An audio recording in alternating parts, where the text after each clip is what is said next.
ओम नमो ब्रह्मादिभ्यो ब्रह्मविद्या संवृताय कर्तृभ्यो वंशऋषिभ्यो महद्भ्यो नमो गुरुभ्यः। सर्वोपप्लवरहितः प्रज्ञानघनः प्रत्यगर्थो ब्रह्मैवाहमस्मि। ओम पूर्णमदः पूर्णमिदं पूर्णात् पूर्णमुदच्यते पूर्णस्य पूर्णमादाय पूर्णमेवावशिष्यते। ॐ शान्ति शान्ति शान्तिः। हरिः ॐ श्रीगुरुभ्यो नमः। हरिः ॐ। अथ शुक्लयजुर्वेदीय काण्वशाः बृहदारण्यक उपनिषत् द्वितीयकाण्डं मुनिकाण्डम् अथवा याज्ञवल्क्यकाण्डं चतुर्थाध्यायं वाधरूप उपपत्तिप्रकरणं प्रथमब्राह्मणं षडाचार्यब्राह्मणं षष्ठमन्त्रम्। यथेव ते कच्चिदब्रवीत् तच्छृण्वामिति अब्रवीत् मे सत्यकामजाबालः मनो वै ब्रह्मेति। അല്ലേ, ഈ മന്ത്രം തന്നെയാണല്ലോ അല്ലേ? അഞ്ചാമത്തെ കഴിഞ്ഞല്ലേ എൻ്റെ ഓർമ്മ കിട്ടുന്നത്? Okay, thank you. ഒന്നുകൂടെ ചൊല്ലാം. यथेव ते कच्चिदब्रवीत् तच्छृण्वामिति अब्रवीत् मे सत्यकामजाबालः मनो वै ब्रह्मेति। यथा मातृमान् पितृमान् आचार्यवान् ब्रूयात् तथा तज्जाबालः अब्रवीत् मनो वै ब्रह्मेति। अमनसो हि किं स्यादिति अब्रवीत् तू ते तस्य आयतनं प्रतिष्ठां न मे अब्रवीदिति एकपाद्वा एतत् साम्राडिति सह वै नो ब्रूहि याज्ञवल्क्यः मन एव आयतनम् आकाशः प्रतिष्ठा आनन्द इत्येन तुपासेत क आनन्ददा याज्ञवल्क्यः मन एव साम्राडिति होवाच। मनसा वै साम्राट् स्त्रियम् अभिहार्यते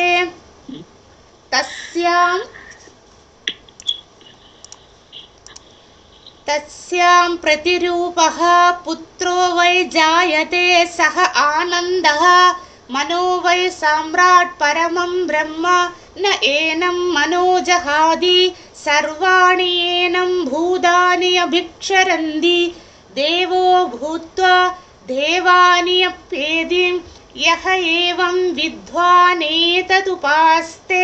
हस्ते वृषभं सहस्रं दधामीति होवाच।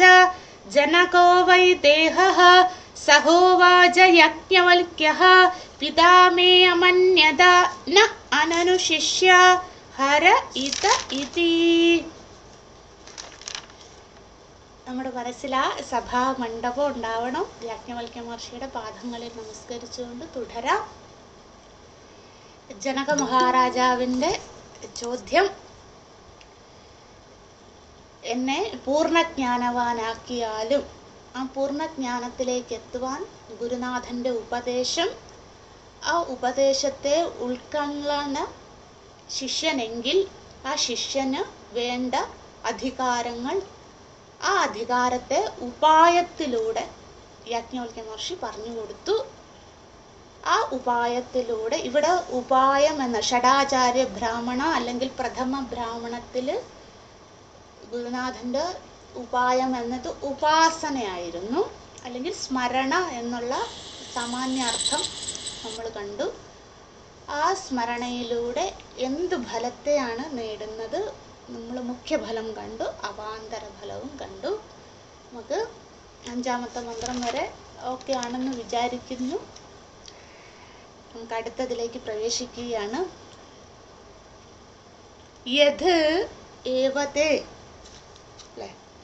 ആറാമത്തെ മന്ത്രം, പേജ് 323, മൃഡാനന്ദ സ്വാമിജിയുടെ മലയാളം പുസ്തകമുള്ള ഒരു പുതിയ പുസ്തകത്തിൽ. യഥേവതേ കച്ചിദബ്രവീത് തത് ശൃണ്വാം ഇതി. യാജ്ഞവൽക്യ മഹർഷി പറയുകയാണ് ജനക മഹാരാജാവിനോട്. അല്ലെ, നമ്മുടെ മനസ്സിൽ ആ മണ്ഡപം ഉണ്ടാകണം. തൃതീയ അധ്യായത്തിൽ അധ്യക്ഷൻ എന്ന് പറഞ്ഞ് അതേ വായിൽ വരുന്നുള്ളൂ, ക്ഷമിക്കുക. രാജസിംഹാസനത്തിലിരിക്കുന്ന ജനക മഹാരാജാവ് യാജ്ഞവൽക്യ മഹർഷി ഉപദേശിക്കുകയാണ്.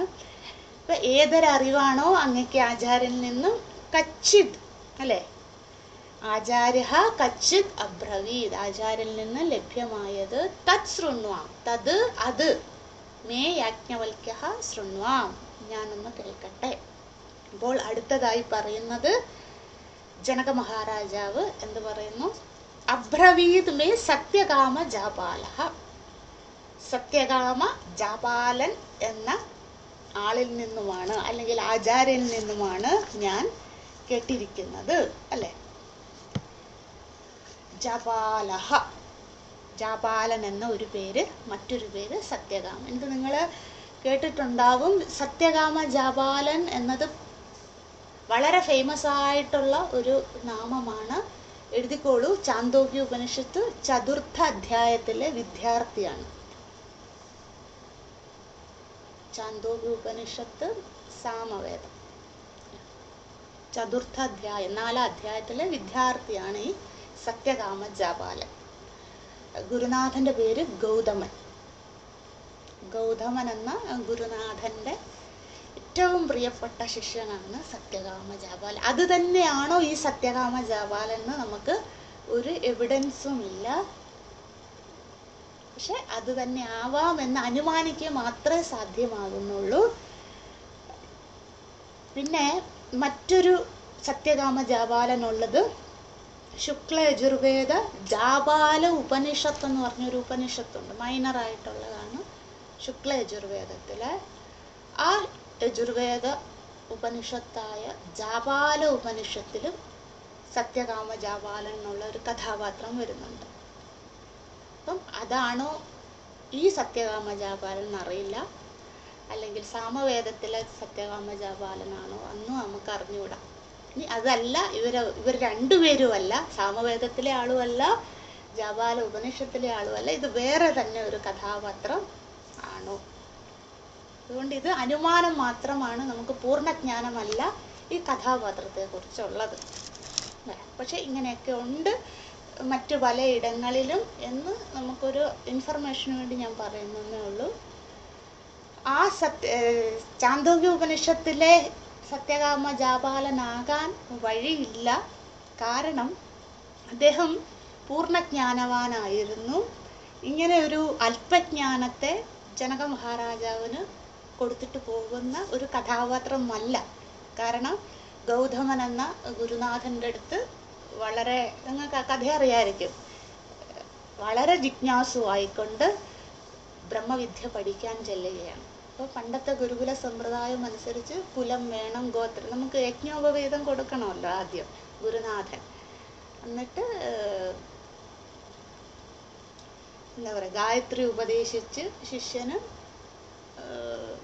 ആ സമ്പ്രദായത്തിലേക്ക് കൊണ്ടുവരുന്ന രീതി അങ്ങനെയാണല്ലോ. നമ്മൾ ഗുരുകുലത്തിൽ ചേരുമ്പോൾ നമുക്ക് ആദ്യം നൽകുന്ന ഗുരുനാഥൻ്റെ മന്ത്രദീക്ഷ എന്ന് പറയുന്നത് ബ്രഹ്മചര്യ ദീക്ഷ തരും. ആ ബ്രഹ്മചര്യ ദീക്ഷയിൽ നമ്മൾ പാലിക്കേണ്ട, ആചരിക്കേണ്ട മന്ത്ര ഉപാസന എന്ന് പറയുന്നത് ഗായത്രിയാണ്. അപ്പോൾ ആ ഗായത്രി ഉപദേശിക്കുമ്പോൾ നമ്മൾ എന്താണ്, നമ്മുടെ കുലവും ഗോത്രവും അംശവും പാരമ്പര്യവും നമ്മുടെ ദേശം പറയണം, ഗ്രാമദേവത, ഇഷ്ടദേവത, കുലദേവത ഇത്യാദികളെല്ലാം പറഞ്ഞ് വലിയൊരു ചടങ്ങിലൂടെയാണ്. അപ്പം ആ ദീക്ഷയിൽ ഇതെല്ലാം ആവശ്യമാണ്. അപ്പോൾ ഈ സത്യകാമ ജാപാലന് കുലവോ ഗോത്രവോ പിതൃനാമോ ഒന്നുമില്ല. ജാപാല എന്ന മാതാവിൻ്റെ പുത്രനാണ്. അപ്പം അങ്ങനെ ഒരു ഗോത്ര സമ്പ്രദായത്തിലൂടെ വന്നവനല്ലാത്തത് കൊണ്ട് ആ സംസ്കാരത്തെ നൽകുവാൻ അന്നത്തെ ആചാരാനുഷ്ഠാനങ്ങൾ സമ്മതിച്ചിരുന്നില്ല. അപ്പം ഗുരുനാഥൻ എന്ത് ചെയ്തു ചോദിച്ചു, നീ ഏത് കുലത്തിലെയാണ്, ഗോത്രത്തിലെയാണ്? അപ്പം മാതാവിൻ്റെ അടുത്ത് പോയി ചോദിച്ചിട്ട് വരാൻ പറയുന്നു. മാതാവ് പറഞ്ഞു, എനിക്കറിയില്ല നിന്റെ പിതാവ് ആരെന്ന്. അങ്ങനെ ഒരു സന്ദർഭത്തിലൂടെ ഉണ്ടായ പുത്രനാണ് നീ എന്ന് പറഞ്ഞു. അപ്പം മാതാവ് പറഞ്ഞു, നീ സത്യകാമ ജാബാല എന്ന് പറഞ്ഞോളൂ എന്ന് മാതാവ് പറഞ്ഞു. അങ്ങനെ അതേ രീതിയിൽ തന്നെ ഗുരുവിൻ്റെ അടുത്ത് പോയി പറഞ്ഞു കൊടുത്തു. അപ്പം ഗുരുവിന് മനസ്സിലായി ഇദ്ദേഹം സത്യസന്ധനാണ്, അല്ലേ, കളവ് പറഞ്ഞ് വരുന്ന ആളല്ല. അപ്പം ആ ശിഷ്യൻ്റെ അകമഴിഞ്ഞ ആ സത്യസന്ധതയും അത് ജ്ഞാനം വേണമെന്നുള്ള ഉത്തമമായ ജിജ്ഞാസയും കണ്ടിട്ട് ഗൗതമൻ എന്ന മഹർഷി ഏറ്റെടുത്ത് സത്യകാമ ജാബാലനെ യജ്ഞോപവീതത്തിലുള്ള അല്ലെങ്കിൽ ബ്രഹ്മചര്യ ദീക്ഷയിലൂടെ ഗുരുകുലത്തിലേക്ക് ദത്തെടുക്കുകയാണ് ചെയ്യുന്നത്. അന്നു മുതൽ ഗൗതമനാണ് പിതാവ്, ഗൗതമനാണ് മാതാവ്, അല്ല ഗൗതമ മഹർഷി തന്നെയാണ് ഗുരുനാഥൻ. അങ്ങനെ കൊണ്ടുപോകുന്നു. പിന്നെ ഗുരുനാഥൻ്റെ പരീക്ഷണം, ആ കഥ നിങ്ങൾ കേട്ടിട്ടുണ്ടായിരിക്കും. 100 പശുക്കളെ കൊടുത്തിട്ട് കാട്ടിലേക്ക് വിടുന്നു, എന്നിട്ട് 1000 പശുക്കളെ ആയിട്ട് നീ മടങ്ങി വരൂ എന്ന് പറയും. അവിടെ ഈ സത്യകാമ ജാബാലന് അനേകം പരീക്ഷണങ്ങളിലൂടെ കടന്നു പോകേണ്ടി വന്നു. അപ്പം എന്ന് 1000 പശുവായി മാറുന്നു, അന്ന് നീ മടങ്ങി ഗുരുകുലത്തിലേക്ക് വന്നാൽ മതി, അല്ലേ, അന്നേ ഞാൻ നിനക്ക് പൂർണ്ണജ്ഞാനത്തെ നൽകുകയുള്ളൂ എന്ന് ഗൗതമ മഹർഷി പറഞ്ഞു. അങ്ങനെ ഈ വളരെ ചെറിയ കുട്ടിയാണ്, ആ കുട്ടിയുടെ അകമഴിഞ്ഞ ആ ഒരു വൈരാഗ്യവും വിവേകവും ഗുരുവിൻ്റെ വാക്കിലുള്ള ശ്രദ്ധയും എല്ലാം കണ്ട് പ്രകൃതി ഈ സത്യകാമ ജാബാലനെ അനുഗ്രഹിക്കാൻ തുടങ്ങി. അങ്ങനെ കാള, അഗ്നി, അരയന്നം, പിന്നെ ഈ കൊറ്റപ്പക്ഷിയില്ലേ, എന്താ നിങ്ങളുടെ നാട്ടിൽ പറയാന്ന് എനിക്കറിയില്ല, ഈ കൊക്ക്, അത് ഇങ്ങനെ അനേകം പ്രകൃതിയിലുള്ള അനേകം ജീവചരാചരങ്ങൾ ഈ സത്യകാമ ജാബാലനെ പല വിധത്തിൽ സഹായിക്കാൻ തുടങ്ങി. അദ്ദേഹത്തിനുള്ള ഭക്ഷണങ്ങൾ, അദ്ദേഹത്തിന് വേണ്ട ജീവിത സാഹചര്യങ്ങൾക്ക് വേണ്ട പലതും, പിന്നെ പല അറിവുകളും പ്രകൃതി പഠിപ്പിക്കാൻ തുടങ്ങി.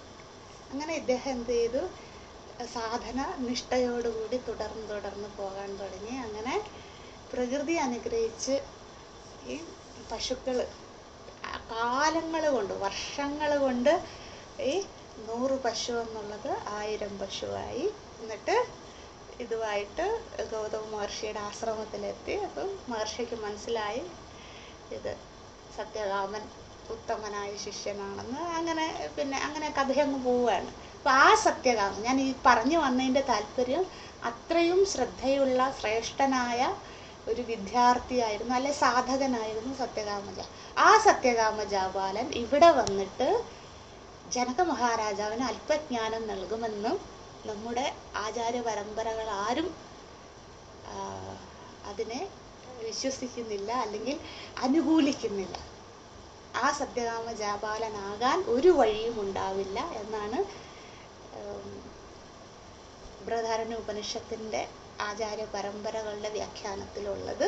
പക്ഷെ ആ ഒരു പേര് ഇവിടെ പരാമർശിച്ചുകൊണ്ട് നമുക്ക് പൂർണ്ണമായും അദ്ദേഹം ആകാതിരിക്കാനും വഴിയില്ല എന്നും പറയുന്നു.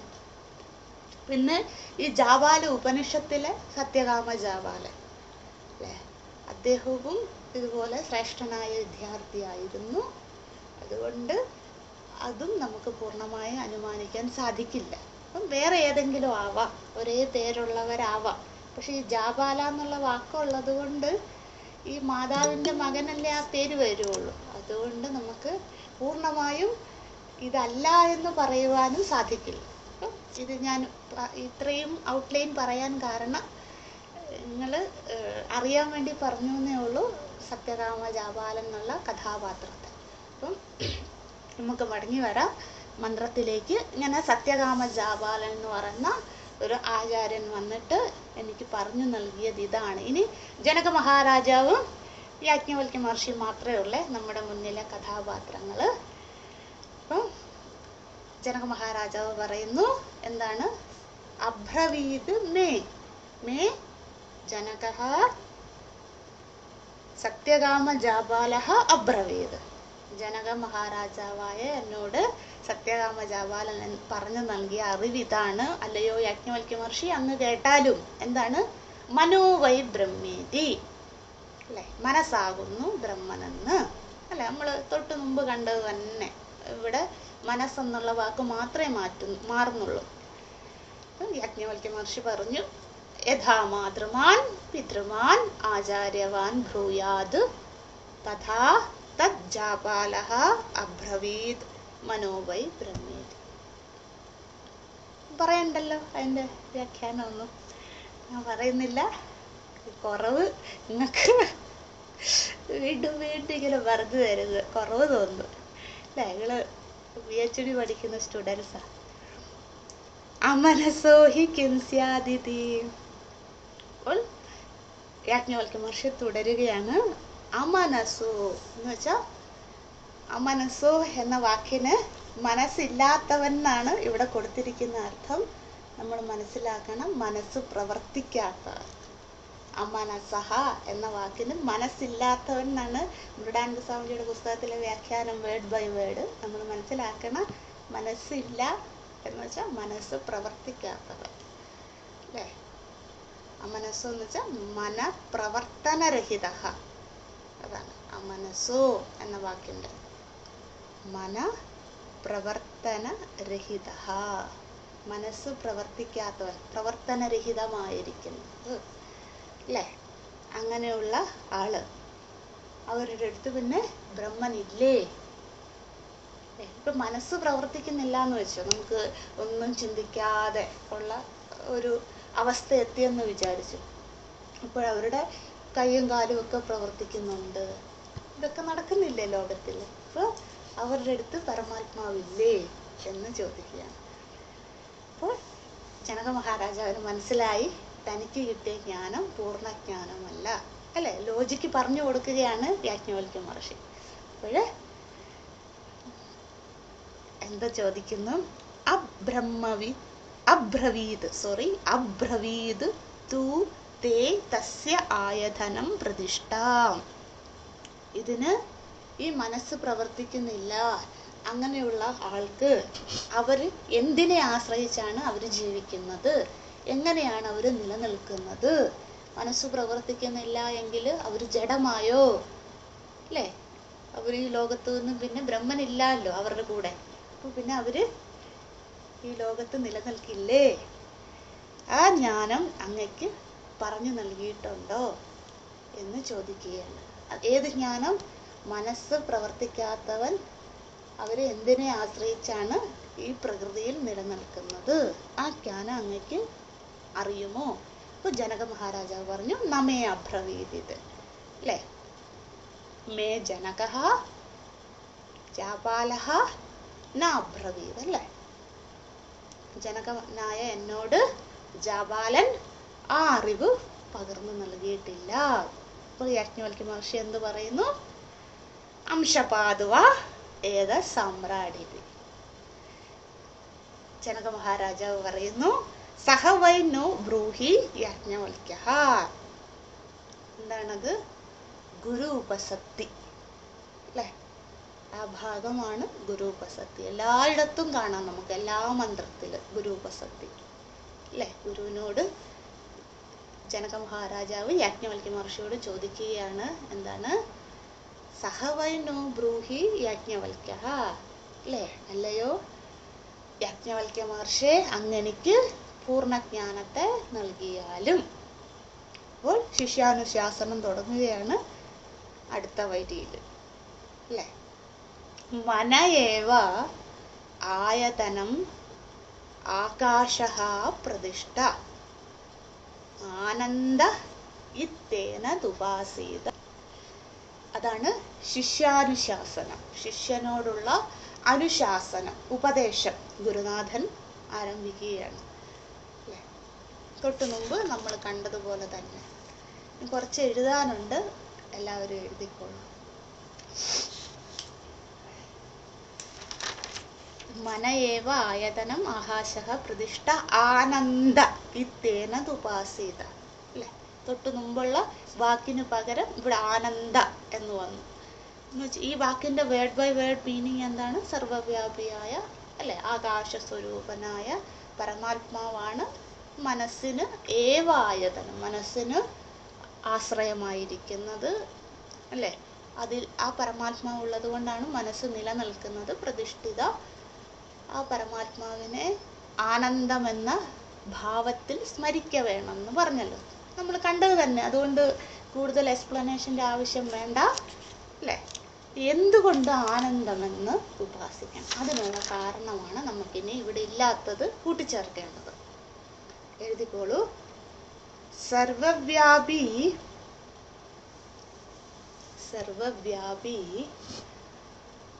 ആകാശസ്വരൂപഃ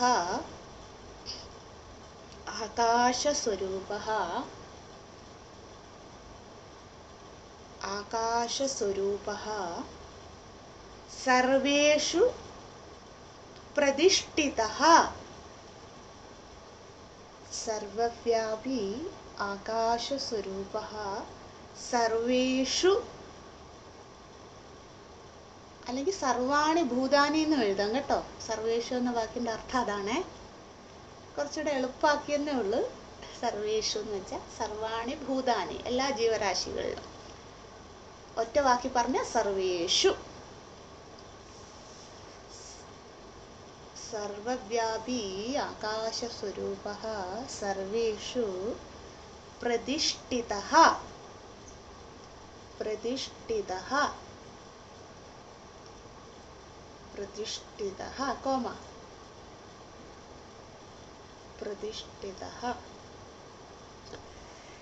പരമാത്മാ കോമ ഇട്ടിട്ട് പരമാത്മാ മനസഃ ചന്ദ്രസ്യ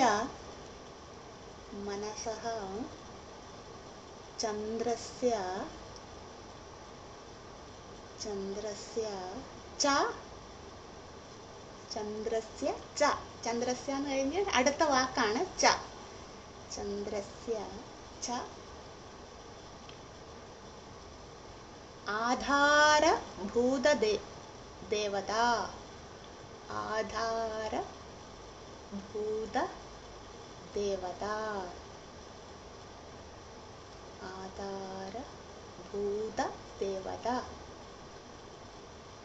ഫുൾ സ്റ്റോപ്പ്, വിരാമം.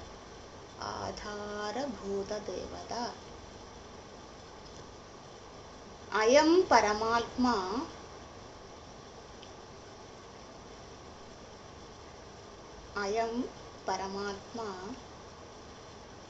ആനന്ദരൂപേണ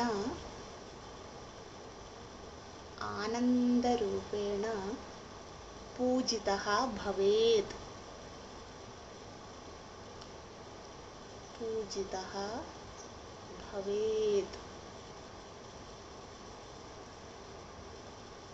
പൂർണ്ണവിരാമം, ഫുൾ സ്റ്റോപ്പ്. ഒന്നുകൂടെ വായിക്കാം. സർവവ്യാപി ആകാശസ്വരൂപഃ സർവേഷു പ്രതിഷ്ഠിതഃ. പരമാത്മാ മനസഃ ചന്ദ്രസ്യ ച ആധാരഭൂതദേവത. അയം പരമാത്മാ ആനന്ദരൂപേണ പൂജിതഃ ഭവേത്. ഇനി അതിൻ്റെ വ്യാഖ്യാനം പറയാം. സർവവ്യാപിയായ ആകാശസ്വരൂപനായ സർവറ്റിലും പ്രതിഷ്ഠിതമായിരിക്കുന്ന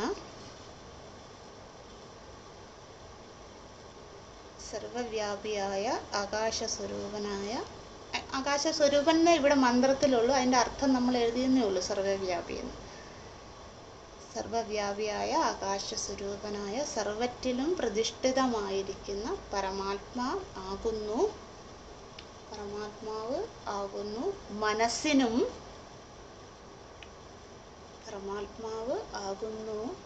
മനസ്സിനും മനസ്സിൻ്റെ അടിസ്ഥാന ദേവതയായ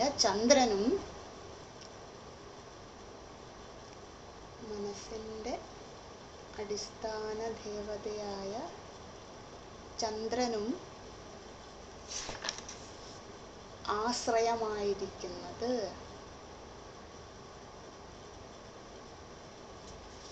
മനസ്സിനും മനസ്സിൻ്റെ അടിസ്ഥാന ദേവതയായ ചന്ദ്രനും ആശ്രയമായിരിക്കുന്നത് ഫുൾ സ്റ്റോപ്പ് അല്ലേ.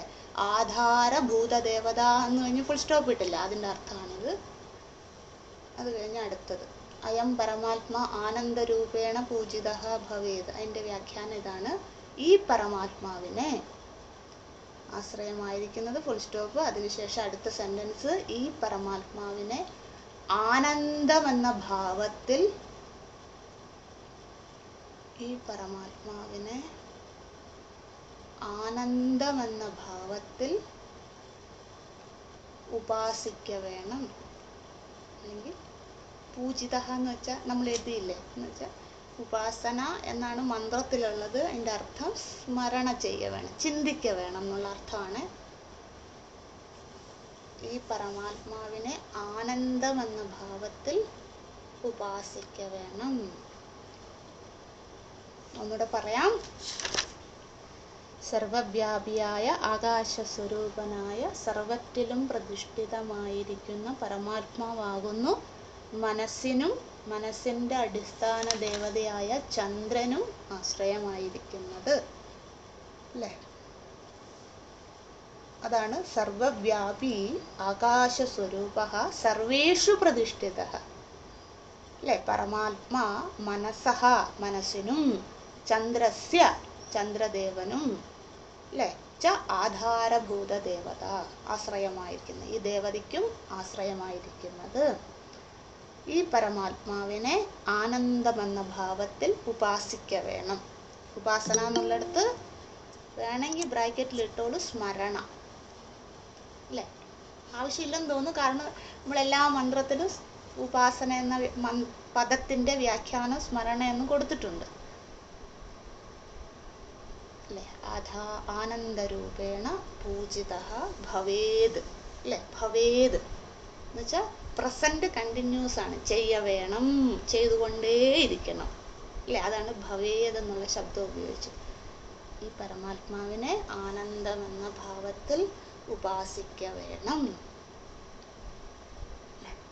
ഇനി കുറച്ചുകൂടെ എഴുതാനുണ്ട്, ഒരു പാരഗ്രാഫ് കൂടെ. കുറച്ച് ഒരു നമ്മൾ വരയിട്ട ബുക്കാണെങ്കിൽ ഒരു വര വിട്ടിട്ട് അല്ല, ഒരു ലൈൻ വിട്ടിട്ട് അടുത്ത ലൈനിൽ എഴുതുക.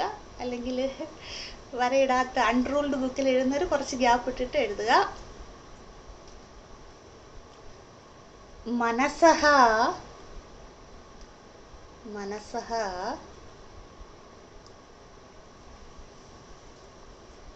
കാരണാത് മനസ്സഹ കാരണാത് ഏവ സ്ത്രീ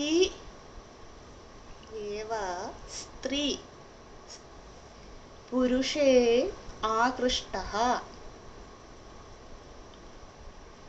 മനസ്സഃ കാരണാത് ഏവ സ്ത്രീ പുരുഷേ ആകൃഷ്ടഃ.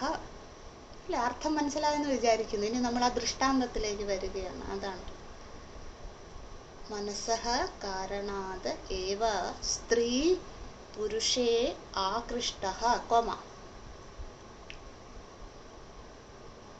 പുരുഷഃ സ്ത്രിയാः പ്രതി ആകൃഷ്ടഃ ഭവതി. പുരുഷഃ സ്ത്രിയാः പ്രതി ആകൃഷ്ടഃ ഭവതി. Full stop. ആകൃഷ്ടഃ ഭവതി വിരാമം. തത് ആകർഷണ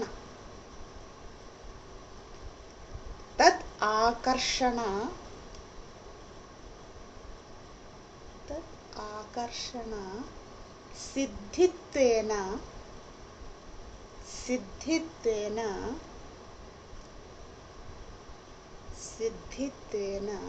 തത് ആകർഷണ സിദ്ധിത്വേന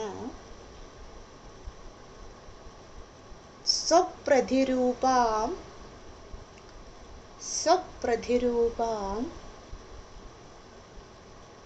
സന്തതിഃ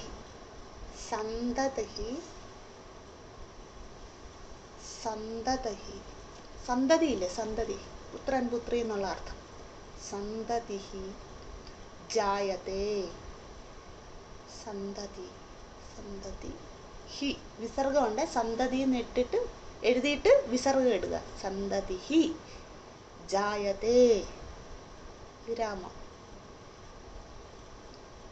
സാ, സാ ദീർഘാണേ, സാ ഇട്ടിട്ട് ദീർഘം ഇടുക. സാ മനസഹ, സാ മനസഹ ആനന്ദമയ അവസ്ഥ, ആനന്ദമയ അവസ്ഥ സിദ്ധിഹി.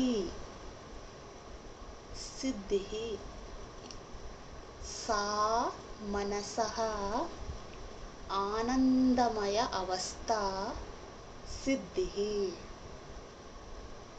പൂർണ്ണവിരാമം, ഫുൾ സ്റ്റോപ്പ്. സാ മനസഹ ആനന്ദമയ അവസ്ഥ സിദ്ധിഹി. മനസഹ കാരണാത് ഏവ സ്ത്രീ പുരുഷേ ആകൃഷ്ടഃ. മനസ്സുകൊണ്ടാണല്ലോ സ്ത്രീക്ക് പുരുഷനോടും, മനസ്സുകൊണ്ടാണല്ലോ സ്ത്രീ, മനസ്സുകൊണ്ടാണല്ലോ കഴിഞ്ഞൊരു കോമയുണ്ട് മലയാളത്തിൽ എഴുതുമ്പോൾ. മനസ്സുകൊണ്ടാണല്ലോ സ്ത്രീക്ക് പുരുഷനോടും പുരുഷന് സ്ത്രീയോടും പരസ്പരം ആകർഷണം ഉണ്ടാകുന്നത്. മനസ്സുകൊണ്ടാണല്ലോ സ്ത്രീക്ക് പുരുഷനോടും പുരുഷന് സ്ത്രീയോടും. സ്ത്രീ പുരുഷൻ എന്ന് വെച്ചാൽ ജെൻഡറാണ് ഇവിടെ പറയുന്നത്. മനുഷ്യനോ അല്ലെങ്കിൽ പക്ഷി മൃഗാദികളൊക്കെ ആകാം കേട്ടോ. സ്ത്രീക്ക് പുരുഷനോടും പുരുഷന് സ്ത്രീയോടും അല്ലേ, അതാണ് നമ്മൾ എഴുതിയത്. പുരുഷഃ സ്ത്രീയാം എന്ന് വെച്ചാൽ എന്താ, പുരുഷന് സ്ത്രീയോടും പ്രതി, പ്രതി എന്ന് വെച്ചാൽ പരസ്പരം, ആകൃഷ്ടഃ ഭവതി. ഇപ്പൊ എങ്ങനെ എഴുതും, പരസ്പര ആകർഷണം ഉണ്ടാകുന്നത് അല്ലേ. ഈ സംസ്കൃതത്തിൽ നിന്ന് തന്നെ നമ്മൾ മലയാളം കണ്ടുപിടിക്കണം. അപ്പൊ നമുക്കതൊരു പ്രാക്ടീസ് ആകും അല്ലേ. ഒന്നുകൂടെ പറയാം. മനസഃ കാരണാത് ഏവ സ്ത്രീ പുരുഷേ ആകൃഷ്ടഃ, പുരുഷഃ സ്ത്രീയാ പ്രതി ആകൃഷ്ടഃ ഭവതി. അപ്പൊ എങ്ങനെ എഴുതിയത്, മനസ്സുകൊണ്ടാണല്ലോ സ്ത്രീക്ക് പുരുഷനോടും പുരുഷന് സ്ത്രീയോടും പരസ്പര ആകർഷണം ഉണ്ടാകുന്നത്. ഫുൾ സ്റ്റോപ്പ് അല്ലേ. അത് കഴിഞ്ഞ് എന്താ എഴുതിയത്, തത് ആകർഷണ സിദ്ധിത്വേന എന്ന് വെച്ചാൽ എന്താ, തത് എന്ന് വെച്ചാൽ ആ ആകർഷണത്തിന്റെ, ആ ആകർഷണത്തിന്റെ പൂർത്തീകരണമായി, വേണമെങ്കിൽ പരാകാഷ്ഠയിൽ നിന്ന് എഴുതാം കേട്ടോ. ആ ആകർഷണത്തിന്റെ പരാകാഷ്ഠ, അതായത് അൾട്ടിമേറ്റ് എന്നുള്ള, അതാണ് പൂർത്തീകരണമായി. ആ ആകർഷണത്തിന്റെ പൂർത്തീകരണമായി, ആ ആകർഷണത്തിന്റെ പൂർത്തീകരണമായി തൻ്റെ തന്നെ പ്രതിരൂപമായി സന്തതി ജനിക്കുന്നത്. പുത്രനോ പുത്രിയോ അല്ലെ, സന്തതി. ആ ആകർഷണത്തിന്റെ പൂർത്തീകരണം, അല്ലെ ആ ആകർഷണത്തിന്റെ പരാകാഷ്ഠയിൽ എന്തുണ്ടാകും, തൻ്റെ തന്നെ പ്രതിരൂപമായി, അതാണ് സ്വപ്രതിരൂപ, തൻ്റെ തന്നെ പ്രതിരൂപമായി സന്തതി ജായതേ, സന്തതി ജനിക്കുന്നത്. ആ ആകർഷണത്തിന്റെ പൂർത്തീകരണമായി തൻ്റെ തന്നെ പ്രതിരൂപമായി സന്തതി ജനിക്കുന്നത്. അത് കഴിഞ്ഞ് എന്താണ് നമ്മൾ എഴുതിയത്, സാ മനസഃ ആനന്ദമയ അവസ്ഥാ സിദ്ധി. അതാണല്ലോ മനസ്സിന്റെ, അതാണല്ലോ മനസ്സിന്റെ ആനന്ദ അവസ്ഥയുടെ, അതാണല്ലോ മനസ്സിന്റെ ആനന്ദ അവസ്ഥയുടെ പൂർത്തീകരണ സ്ഥിതി. അതാണല്ലോ മനസ്സിന്റെ ആനന്ദാവസ്ഥയുടെ പൂർത്തീകരണ സ്ഥിതി. പൂർത്തീകരണ സ്ഥിതി, അതാണ് നമ്മൾ എഴുതിയ സാ മനസഃ ആനന്ദമയ അവസ്ഥ സിദ്ധി അല്ലെ, സിദ്ധിഹി അല്ലെ. അതാണല്ലോ മനസ്സിന്റെ ആനന്ദാവസ്ഥയുടെ പൂർത്തീകരണ സ്ഥിതി. എഴുതിയെന്ന് വിചാരിക്കുന്നു. എന്തെങ്കിലും സംശയം ഉണ്ടെങ്കിൽ നിങ്ങൾ പിന്നീട് ചോദിക്കുക. നമുക്ക് മന്ത്രത്തിലേക്ക് മടങ്ങി വരാം അല്ലേ. ഈ മന്ത്രം എടുക്കുക എല്ലാവരും അല്ലേ. മന ഏവ ആയതനം ആകാശഃ പ്രതിഷ്ഠ ആനന്ദ ഇത്യേന തുപാസീത്. അപ്പം നമ്മുടെ മുന്നിൽ ജനക മഹാരാജാവ്, എതിർവശത്ത് യാജ്ഞവൽക്യ മഹർഷി ജനക മഹാരാജാവിൻ്റെ ഗുരു ഉപസത്തി കണ്ടിട്ട് പറഞ്ഞു, ഞാൻ അങ്ങക്ക് അംശജ്ഞാനത്തിനെ പൂർണ്ണജ്ഞാനമാക്കി തരാം. എങ്ങനെ? ജാബാലൻ അങ്ങക്ക് പറഞ്ഞു തന്നല്ലോ മനസ്സാണ് ബ്രഹ്മനെന്ന്. അതൊരിക്കലും ആവൂല, മനസ്സിന് പരമാത്മാവാകാൻ സാധിക്കില്ല അല്ലേ. പിന്നെ എന്താണ് നമ്മൾ എഴുതിയത്? മനസ്സെന്ന് വെച്ചാൽ ചിന്തിക്കുക അല്ലെ, സുഖം ദുഃഖം സങ്കല്പങ്ങൾ അല്ലേ, കാമം ക്രോധം ഇത്യാദി വികാരങ്ങളെ ചിന്തിക്കുന്ന ഒരു സ്ഥലം മാത്രമാണ് അല്ലേ, അല്ലാണ്ട് മനസ്സാകില്ല ബ്രഹ്മൻ. അപ്പൊ ഇങ്ങനെ സുഖദുഃഖാദികളെ ചിന്തിക്കാൻ സാധിക്കുന്നത് മനസ്സുള്ളത് കൊണ്ടാണ്. മനസ്സിനെ കൊണ്ട് ചിന്തനമെന്ന, ശ്രദ്ധിക്കണേ, മനസ്സിനെ കൊണ്ട് ചിന്തനമെന്ന പ്രവൃത്തി നടത്തിപ്പിക്കുന്നത് ചന്ദ്രദേവതയാകുന്നു. അല്ലാണ്ട് ചന്ദ്രൻ എന്ന ദേവതയോ മനസ്സെന്ന സൂക്ഷ്മ ശരീരവും അല്ല പരമാത്മാ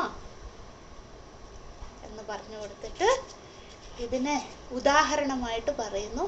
ആനന്ദഃ ഇത്യേന ഉപാസേന, മനസ്സിനെ ആനന്ദമെന്ന ഭാവത്തിൽ ഉപാസിക്കാൻ. നമ്മൾ ആ ടേബിളിൽ എല്ലാം എഴുതിയിട്ടുണ്ടെന്ന് വിചാരിക്കുന്നു അല്ലേ. ഇപ്പോൾ കുറേ ദിവസമായി ഞാൻ ടേബിൾ അയച്ചിട്ട്, അതുകൊണ്ട് എല്ലാവരും അത് എഴുതി പൂർത്തീകരിച്ചെന്നുള്ള അനുമാനത്തിലിരിക്കുന്നു. നമ്മൾ തൊട്ട് മുമ്പുള്ളതിലൊക്കെ കണ്ടു, പ്രിയം സത്യം അനന്തം വരെ ഉപാസിക്കാൻ പറഞ്ഞു. അതിൻ്റെ കാരണങ്ങളും നമ്മൾ എഴുതി. അപ്പം ഇവിടെ എന്താ പറഞ്ഞേ? ആനന്ദമെന്ന ഭാവത്തിൽ ഉപാസിക്കാൻ. എന്തുകൊണ്ടാണ് ആനന്ദം എന്ന ഭാവത്തിൽ ഉപാസിക്കാൻ പറഞ്ഞത്? അതിൻ്റെ കാരണമാണ് ഇപ്പം നമ്മൾ എഴുതിയത്, ഉദാഹരണത്തിലൂടെ പറഞ്ഞു തരികയാണ്. ജനക മഹാരാജാവ് തന്നെ ചോദിച്ചു, ക ആനന്ദത യജ്ഞവൽക്യ, എന്താണ് അല്ലയോ മഹർഷേ അങ്ങ് എന്നോട് പറഞ്ഞത് ആനന്ദമെന്ന ഭാവത്തിൽ ഉപാസിക്കാൻ? അതെന്താണ് ഈ ആനന്ദമെന്ന മനസ്സിന് ആ വിശേഷണം കൊടുത്തത് അങ്ങ്? അതിന് കാരണം എന്താണ്? അപ്പം യാജ്ഞവൽക്യ മഹർഷി ദൃഷ്ടാന്തത്തിലൂടെ പറയുകയാണ്. മനയേവ സാമ്രാട് ഇതി ഹോവാച മനസാ വൈ സാമ്രാട് സ്ത്രീയം അഭിഹാര്യതേ. ഇവിടെ മൃഡാനന്ദ സ്വാമിജിയുടെ പുസ്തകത്തിൽ അഭിഹാര്യത എന്ന് വെച്ചാൽ പ്രാർത്ഥിക്കുന്നതെന്നാണ്. അത് തെറ്റാണ്, ആകർഷിക്കുന്നതെന്നാണ്. അഭിഹാര്യത എന്ന വാക്കിൻ്റെ അർത്ഥം ആകർഷിക്കുന്നത് എന്നാണ്. ബീങ് അട്രാക്റ്റഡ്, അംഗ്രസി വേണ്ടവർ എഴുതുക, ബീങ് അട്രാക്റ്റഡ്, അതാണ് അഭിഹാര്യത അല്ലെ, ആകർഷിക്കുന്നത് എന്നാണ്. പ്രാർത്ഥിക്കുന്നതെന്നല്ല, പ്രാർത്ഥ്യതേ എന്ന് വന്നേനെ. ഇവിടെ അങ്ങനെയല്ലല്ലോ, അഭിഹാര്യത എന്നല്ല, എന്ന് വെച്ചാൽ ആകർഷിക്കുന്നത്. അത് തിരുത്തുക. പഴയ പുസ്തകത്തിൻ്റെ പേജ് നമ്പർ എനിക്കറിയില്ല, എന്തായാലും അഭിഹാര്യത എന്നുള്ള വാക്ക് അവിടെ തിരുത്തുക. ആകർഷിക്കുന്നത്. മന ഏവ സാമ്രാട് ഇതി ഹോവാച മനസാ വൈ സാമ്രാട് സ്ത്രീയം അഭിഹാര്യതേ തസ്യാം പ്രതിരൂപഃ പുത്രോ ജായതേ സഹ ആനന്ദഃ. അത് അവിടെ നിങ്ങൾ എഴുതണം, ദൃഷ്ടാന്തം എന്നത്. ദൃഷ്ടാന്തം പറഞ്ഞു കൊടുക്കുകയാണ്. ദൃഷ്ടാന്തം എന്ന് വെച്ചാൽ ഉദാഹരണം. എന്തുകൊണ്ടാണ് മനസ്സിനെ ആനന്ദമെന്ന വിശേഷണത്തോടുകൂടി ഉപാസിക്കേണ്ടത്, ചിന്തിക്കേണ്ടത്? ഞാനതൊരു ദൃഷ്ടാന്തത്തിലൂടെ ഞാൻ അങ്ങേക്ക് പറഞ്ഞു തരാം അല്ലയോ സാമ്രാട്ട്. ആ ദൃഷ്ടാന്തമാണ് നമ്മളിപ്പോൾ എഴുതിയത്. എന്താണ് എഴുതിയത്? ഇനി നമ്മൾ ആ എഴുതിയതും കൂടെ വായിക്കാം. മനസ്സഹ കാരണാത് അല്ലേ, മനസ്സുകൊണ്ടാണല്ലോ ഏവ സ്ത്രീ പുരുഷേ ആകൃഷ്ട, സ്ത്രീക്ക് പുരുഷനോട് അഭിഹാര്യത, ആകർഷണം ഉണ്ടാകുന്നത്. പുരുഷഃ സ്ത്രീയാം പ്രതി എന്ന് വെച്ചാൽ തിരിച്ച്, അതായത് ഓപ്പോസിറ്റ് ജെൻഡർ എന്നുള്ള അർത്ഥമാണ്. പുരുഷന് സ്ത്രീയോടും ആകൃഷ്ടഃ ഭവതി, ആകർഷണം ഉണ്ടാകുന്നു. അതായത് സ്ത്രീക്ക് പുരുഷനോടും പുരുഷന് സ്ത്രീയോടും ആകർഷണം ഉണ്ടാകുന്നത് എന്താണ്? മനസ്സുള്ളത് കൊണ്ടാണ്. അല്ലേ? നമുക്ക് സ്ത്രീയോ പുരുഷനോ ഒക്കെ വിട്ടുതരും. നമുക്കൊരു ഒരു വസ്തു കാണുമ്പോൾ, അല്ലെ, നല്ലൊരു പൂ കാണുമ്പോൾ, ഹിമാലയം കാണുമ്പോൾ, ഗംഗ കാണുമ്പോൾ, അല്ലേ, ഗംഗാജി ഇങ്ങനെ ഒഴുകുന്ന കാണുമ്പോൾ നമുക്ക് ആകർഷണം തോന്നും, അതിലേക്ക് എടുത്തു ചാടാൻ. അല്ലേ? അതെവിടെയോ ഉണ്ടാകുന്നു? മനസ്സിൽ. അല്ലേ? അല്ലെ? എന്ത് നല്ല വസ്തുക്കൾ കാണുമ്പോൾ, അല്ലെ, നല്ല കുപ്പായം കണ്ടപ്പോൾ, ഇത് എനിക്കില്ലല്ലോ ഈ കളറ്, ഈ കുപ്പായം എനിക്ക് വേണം. നല്ല ഭക്ഷണം കാണുമ്പോൾ, അയ്യോ എത്ര നാളായി ഇത് കഴിച്ചിട്ട് ഒന്ന് കഴിച്ചാൽ കൊള്ളാം. ആകർഷണം അതെവിടെയോ ഉണ്ടാകുന്നു? മനസ്സിലാണ് ആ ചിന്ത വരുന്നത്. അല്ലേ? ഇവിടെ അതാണ് ഞാൻ ദൃഷ്ടാന്തം എന്ന് പറഞ്ഞത്. സ്ത്രീക്ക് പുരുഷനോടോ പുരുഷന് സ്ത്രീയോടോ എന്നുള്ളത് യാജ്ഞവൽക്യ മഹർഷി ദൃഷ്ടാന്തമായിട്ട് ഒരു ഉദാഹരണം മാത്രം, മനസ്സിന്റെ ഒരു ഭാവത്തിന്റെ ഉദാഹരണം മാത്രമേ പറഞ്ഞുള്ളൂ. അല്ലാണ്ട് നമുക്ക് വേറെ ഏത് ആകർഷണവും ഉണ്ടാകുന്നത് മനസ്സിൽ തന്നെയാണ്. അല്ലേ? നിങ്ങൾ ചിന്തിക്കുക, ഏത് വസ്തുവിനോടാണ് ഇപ്പൊ എനിക്ക് ആകർഷണം? ആകർഷണം ഉണ്ടാകുന്ന എവിടെ? ആദ്യം അത് നാം വിടുന്നത് മനസ്സിലാണ്. എന്നിട്ട് ഇവിടെ ഉദാഹരണം സ്ത്രീ പുരുഷനായതുകൊണ്ട് ആ ഉദാഹരണത്തിന്റെ ബാക്കിയായിട്ട് പറഞ്ഞു എന്താണ്? തദ് ആകർഷണേ സിദ്ധിത്വേന സ്വപ്രതിരൂപം സന്തതി ജായതേ എന്ന് വെച്ചാൽ ആ ആകർഷണത്തിന്റെ പരാകാഷ്ഠയിലെത്തും. പരസ്പര ആകർഷണം ഉണ്ടായി, അല്ലേ?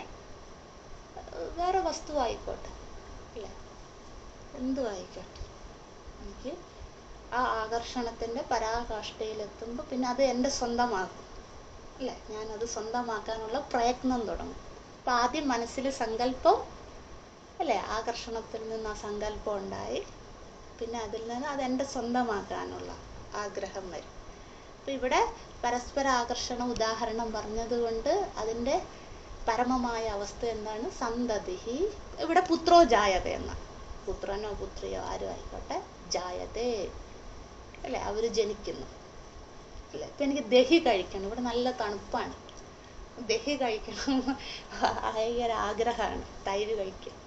പക്ഷെ പറ്റുന്നില്ല. എന്താണ്? തൈര് കഴിക്കുമ്പോൾ ഭയങ്കര ആകർഷണം തോന്നും, പക്ഷെ കഴിക്കാൻ പറ്റുന്നില്ല, പരിസ്ഥിതി അതിന് അനുകൂലിക്കാത്തത് കൊണ്ട്. അല്ല, അപ്പൊ എന്താണ്? നമുക്ക് ദുഃഖം, ആനന്ദം മാറി ദുഃഖം, അയ്യോ ദുഃഖമായല്ലോ. പക്ഷെ അത് കഴിക്കുന്ന പിന്നെ ജൂൺ ജൂലൈ ഒക്കെ വരും, നല്ല വെയിലായിരിക്കും ഇവിടെ, അപ്പൊ ഇഷ്ടം പടി ദഹി കിട്ടും. ഇപ്പൊ എന്താ ചെയ്യുന്നത്? അതൊക്കെ നെയ്യാക്കി സംഭരിച്ച് സ്റ്റോർ ചെയ്ത് വെക്കുകയാണ്. പക്ഷെ അവര് ഈ റൊട്ടിക്കകത്ത് നല്ല ദേശീയ നെയ്യ് ഒഴിച്ച് തരും കേട്ടോ, അത് വേറെ കാര്യം. അപ്പൊ ഈ ദഹി കിട്ടാത്തതിന്റെ വിഷമം നമ്മളിങ്ങനെ കാത്തിരിക്കും. ഇതൊന്ന് ഏപ്രിൽ കഴിഞ്ഞാൽ തണുപ്പൊക്കെ മാറി പിന്നെ മെയ് ജൂൺ ജൂലൈ സെപ്റ്റംബർ വരെ കിടക്കുകയാണ്. അപ്പൊ എനിക്ക് എന്നും ദഹി കഴിക്കാമല്ലോ, ആ ആകർഷണം മനസ്സിന്. അപ്പൊ നമ്മൾ എന്ത് ചെയ്യും? ആ സങ്കല്പത്തെ ഇങ്ങനെ മനസ്സിൽ താലോലിപ്പിക്കും. അപ്പൊ അതിൽ നിന്ന് എന്താ ജനിക്കുക? മെയ് ആകാൻ കാത്തിരിക്കും. അപ്പൊ മെയ് ജനിക്കുമ്പോൾ പിന്നെ അത് കഴിക്കാൻ തുടങ്ങും. ഇല്ല, അത് ഏത് വസ്തു, ഞാൻ ഒരു ഉദാഹരണം പറഞ്ഞതേ ഉള്ളൂ. ഇവിടെ യാജ്ഞവൽക്യ മഹർഷി പരസ്പര ആകർഷണ ഉദാഹരണം പറഞ്ഞു, നമുക്ക് ഏതും എടുക്കാം, അല്ലേ? അതിന്റെ ഫലമായിട്ട് നമ്മൾ അതിനെ കൈക്കലാക്കും. ഇവിടെ സന്തതി ജനിക്കുക എന്ന് പറഞ്ഞു. അതുപോലെ മറ്റു വസ്തുവിനോടാണ് ആഗ്രഹമെങ്കിൽ, അല്ലെ, നല്ല കുപ്പായ ഇടാനാണെങ്കിൽ നമ്മളത് ഇങ്ങനെ അതിനുള്ള പ്രയത്നം, അല്ലേ, അതിനുള്ള പണം സമ്പാദിച്ച് വെച്ച് അത് ഇപ്പോൾ ഗുരുവായൂർ പോകാനാണെങ്കിൽ നമ്മളതിങ്ങനെ കാത്തിരിക്കും, മനസ്സിൽ ആ ആനന്ദത്തെ താലോലിക്കും, നമ്മൾ അതിനുള്ള പ്രയത്നം. അവിടെ എത്തി ഭഗവാന്റെ ദർശനം കഴിയുമ്പോൾ അതെന്താണ്? ആനന്ദ ജായത. അവിടെ ആ ദർശനം കഴിയുമ്പോൾ നമുക്ക് ആനന്ദം ജനിക്കും, അല്ലേ? ഇതിവിടെ പറയും. അപ്പൊ അതാണല്ലോ ആ ആനന്ദം പൂർത്തീകരിക്കുന്ന ആ അവസ്ഥയുണ്ടല്ലോ. ഇവിടെ പുത്രൻ ജനിക്കുന്നോ പുത്രി ജനിക്കുന്നതോ അവസ്ഥ.